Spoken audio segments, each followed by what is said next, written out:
బాహుబలి, సాహో, సలార్, కల్కి 2898 AD సినిమాలతో ప్రభాస్ హిందీ మార్కెట్లో తనకంటూ భారీ మాస్ ఫాలోయింగ్ సంపాదించుకున్నాడు.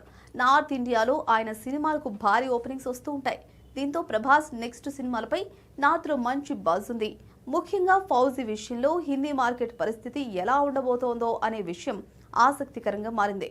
నిజానికి ఫౌజీపై హిందీ బెల్ట్లో ప్రస్తుతానికి చెప్పుకోదగ్గ స్థాయిలో హైప్ కనిపించడం లేదనేది వాస్తవం. రిలీజ్ కి ముందు, ప్రమోషన్స్, రిలీజ్ తర్వాత సినిమా టాక్ ను బట్టి ఫౌజీకి కలెక్షన్ల పరంగా ఇబ్బంది ఉండకపోవచ్చు. అయితే డిసెంబర్ 3న ఫౌజీ రిలీజ్ కానుండగా ఇప్పుడు ప్రభాస్ సినిమాకి పోటీగా శ్రద్ధా కపూర్ నటించిన ఈట థియేటర్లోకి రాబోతోంది. ఈట మూవీ డిసెంబర్ 4న ప్రేక్షకుల ముందుకు రానుంది. దీంతో ఈ రెండు సినిమాల మధ్య హిందీ మార్కెట్లో పోటీ ఎలా ఉంటుంది అన్నది ఆసక్తికరంగా మారింది. ఈటపై ఇప్పటికే హిందీ ప్రేక్షకుల్లో భారీ బజ్ ఉంది. శ్రద్ధా కపూర్ క్రేజ్, లక్ష్మీ నుటేకర్ గత సినిమా చావా భారీ బ్లాక్ బస్టర్ కావడంతో ఈటపై అంచనాలు మరింత పెరిగాయి. దీంతో నార్త్ లో ఫౌజీ గట్టి పోటీ తప్పేలా లేదు. ఖచ్చితంగా ఫౌజీ టీం హిందీ మార్కెట్లో మరింత బలంగా ప్రమోషన్స్ చేయాల్సిన పరిస్థితి ఏర్పడింది. అయితే ప్రభాస్ కు హిందీ ప్రేక్షకుల్లో ఉన్న ఫ్యాన్ ఫాలోయింగ్ ని తక్కువ అంచనా వేయలేం.